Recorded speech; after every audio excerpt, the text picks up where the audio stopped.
keep stacking, get some Bitcoin. Yep. Not financial advice. It's Boston C's opinion. Whoa. Boston C here. What's happening? Illuminators. Bright and shiny ones. Juggernauts, powerful and unstoppable. Observers, participators, benevolent determinators, taking care of business from the inside out. Driving to thrive in your own lane, taking out your own trash every day. What's happening, companions? Yep, looks like Bitcoin doing a little bit of running. That's free energy. It's actually energetic money. Not this Ponzi scheme that's coming to an end. Slowly and then suddenly. Been thinking like this since 2008, bailing everybody out. Nobody bailing Boston CEO, just pay my taxes. What do I owe you? Just print the money. Yeah. Anyhow, let's transition. How's everybody doing? Everybody good? You staying in the up here place? Love the sun, not getting caught up in all the minutia, red, blue, whatever. There's only 4 outcomes. Let's just get past it, whatever. We'll play the hand that we're dealt. Not going to change the economic situation, some of the other things, but it's all good. Big love's on the scene. Are you loving big love? Practicing loving big, right? Well, why should we want to do that, Boston? See? It's all about the biology of belief. Dr. Bruce Lipton, love the guy. Get the book. Biology of belief. I don't believe anything. That's your belief. That's your religion. Everybody's got one. Might want to level up your religion a little bit. Look at right on the back. It says the science of how our thoughts control life. True story. I'm just going to read the prologue. Right? I think this is what's today. Today is October the 14th, 2024. It's a good day. Make it a great day. It's the only one you get. All right, let's get in. It's only about 4 pages. All right. Thanks for sticking around. So the prologue, Dr. Bruce, the big takeaway is his scientific epiphany that he had. This is Dr. Bruce. If you could be anybody, who would you be? I used to spend an inordinate amount of time pondering the question. I was obsessed with the fantasy of changing my identity because I wanted to be anybody but me. Not a good place to be. Get out of that place. Especially up here, live down in here. Get out of here. It can be a bad neighborhood up here sometimes. Right? I had a good career as a cell biologist and medical school professor, but that did for the fact that my personal life was at best a shambles. The harder I tried to find happiness and satisfaction in my personal life, the more dissatisfied and unhappy I became. In my reflective moments, I resolved to surrender to my unhappy life. What a good choice. I decided that fate had dealt me a bad hand. That's a lie. And I should simply accept it. Nope, you don't. Not true. Que sera, sera. The fall of 1985, my depressed, fatalistic attitude changed in one transformational moment. Imagine that. I had resigned my tenured position at the University of Wisconsin School of Medicine and was teaching at an offshore medical college in the Caribbean. Not a bad gig. Because the school was so far from the academic mainstream, I had the opportunity to think outside the rigid parameters of belief. Really? That prevail in conventional academia. far from the ivory towers, isolated on an emerald island in the deep azure Caribbean Sea, experienced a scientific epiphany that shattered my beliefs about the nature of life.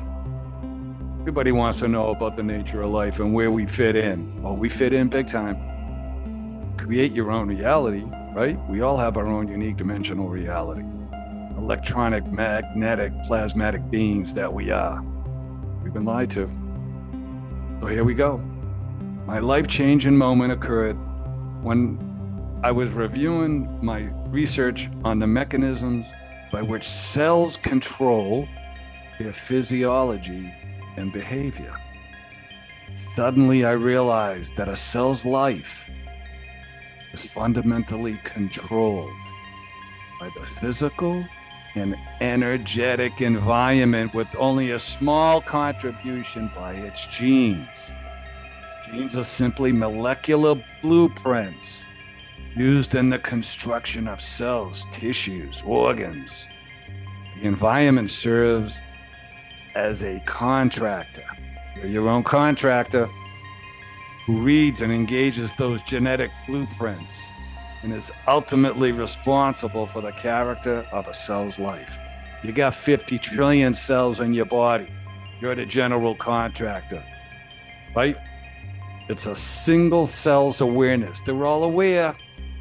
I wonder what he's going to do, right? They're aware of the environment that primarily sets in motion the mechanisms of life. They react to inputs. What are you inputting into your cells? As a cell biologist, I knew that my insights had powerful ramifications for my life and the lives of all human beings. True story. I was acutely aware that each of us is made up of approximately 50 trillion single cells, everyone living and rooting for you.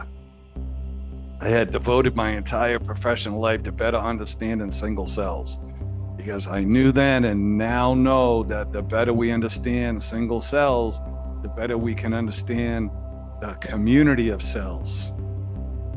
We're all a community of cells in our own unique dimensional reality. A community of cells that comprises each human body, and that if single cells are controlled by their awareness of the environment, so too are we trillion-celled human beings, just like a single cell. The character of our lives, listen, is determined not by our genes, but by our responses to the environmental signals that propel life. On the one hand, this new understanding of the nature of life was a jolt. For close to 2 decades, I had been programming biology's central dogma, the belief that life is controlled by genes, into the minds of medical students. On the other hand, my new understanding was not a complete surprise. I had always had niggling doubts about genetic determinism. Some of those doubts stem from my 18 years of government-funded research on cloning stem cells. Though it took a sojourn outside of traditional academia for me to fully realize it, my research at the time, 1985, offered incontrovertible proof that biology's most cherished tenets regarding genetic determinism were fundamentally flawed. Ah, geez, too bad, so sad. My new understanding of the nature of life not only corroborated my stem cell research, but also I realized contradicted another belief of mainstream science of that time. Follow the science. I had been propounding to my students the belief that allopathic medicine is the only kind of medicine that merits consideration in medical school. But finally giving the energy-based environment its due, it provided for a grand convergence, uniting the science and practice of allopathic medicine, complementary medicine, and the spiritual wisdom of ancient and modern faiths. Ooh, secrets and mysteries and riddles. Oh yeah. On a personal level, I knew at the moment of insight that I had gotten myself stuck simply by believing that I was fated to have a spectacularly unsuccessful personal life. That's a lie. Stop telling yourself that, because it's not you that's telling you. It's the malevolent entity that feeds off the dust of your junk. True story. On a personal level, I knew at the moment of insight that I got myself stuck simply by believing that I was fated to have a spectacularly unsuccessful personal life. There is no doubt that human beings have a great capacity for sticking to false beliefs. With great passion and tenacity. True story. And hyper-rational scientists are not immune. Imagine that.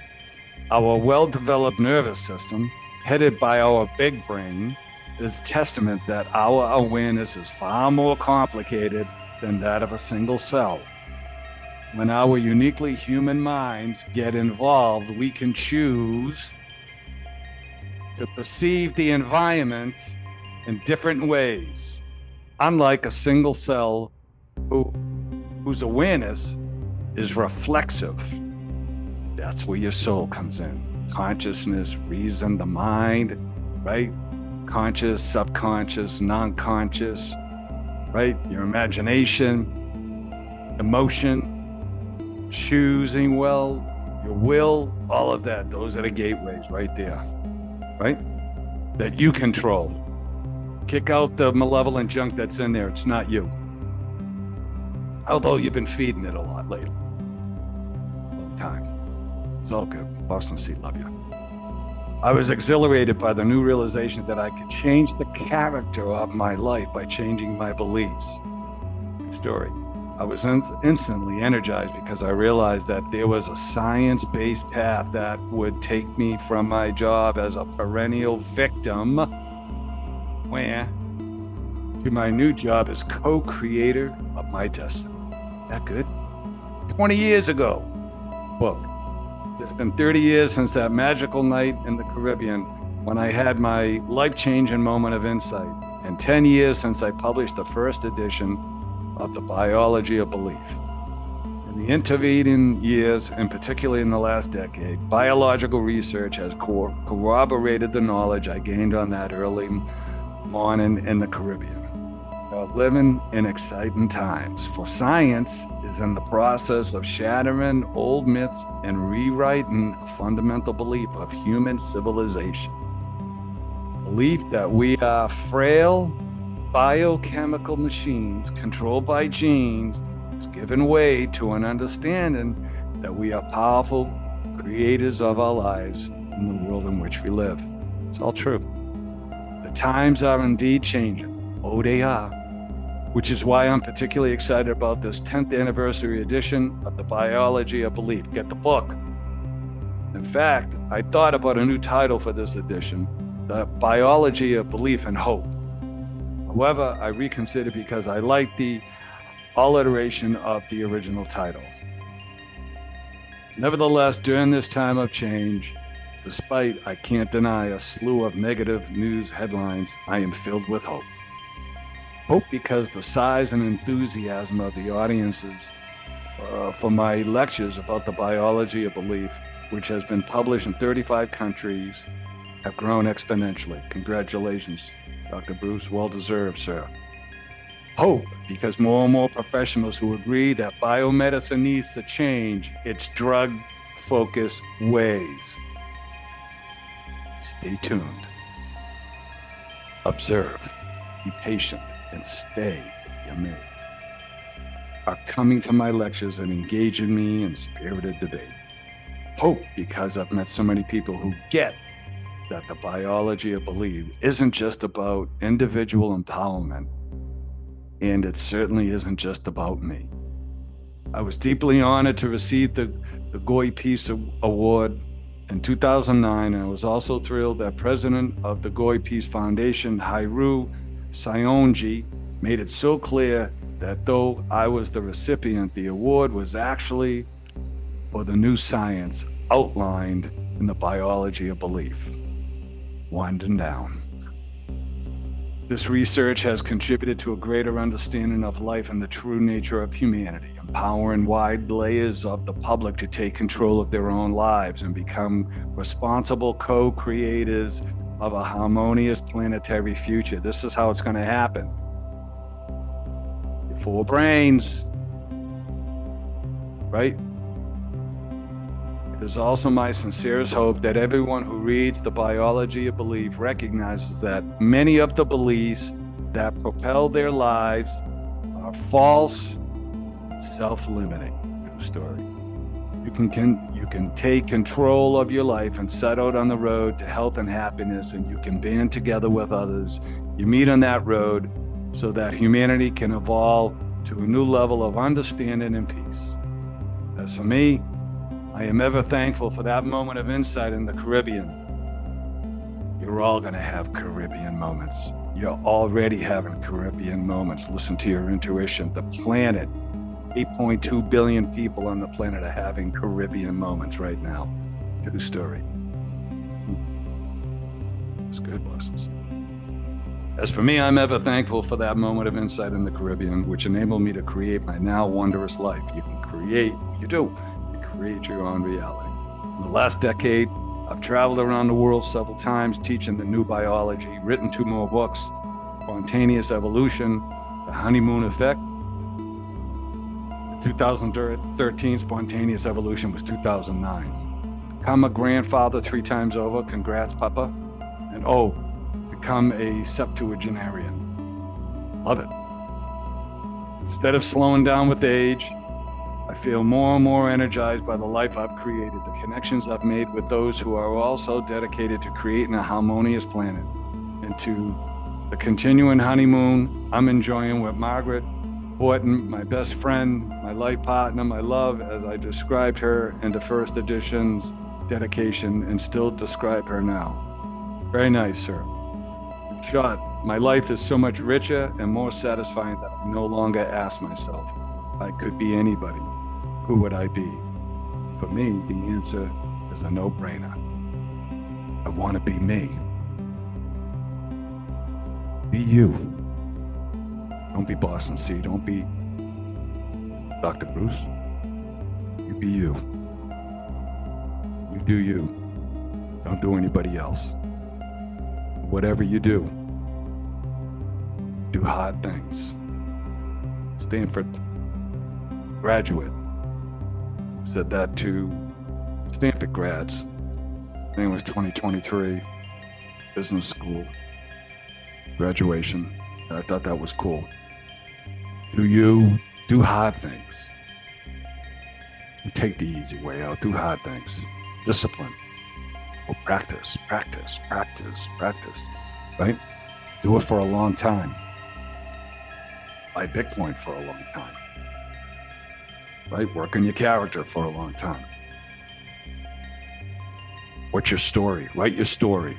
He said, then go make that happen. And then your future shows up. It's an inside game. At the subatomic, nano, spiritual intelligence, it's all the real deal. And all of that energy is for you, not against you. The other side, the concretely bad ones, malevolent corruption, those entities, yeah, they don't want you around. So what do you say you flame on? All right? So Boston C gonna let you go. Stay in the way, stay in the path. This is, I think, episode 4, right? Keep digging into the book, looking forward to it. Always be learning. And until next time, Boston C, love you soon. Up and away.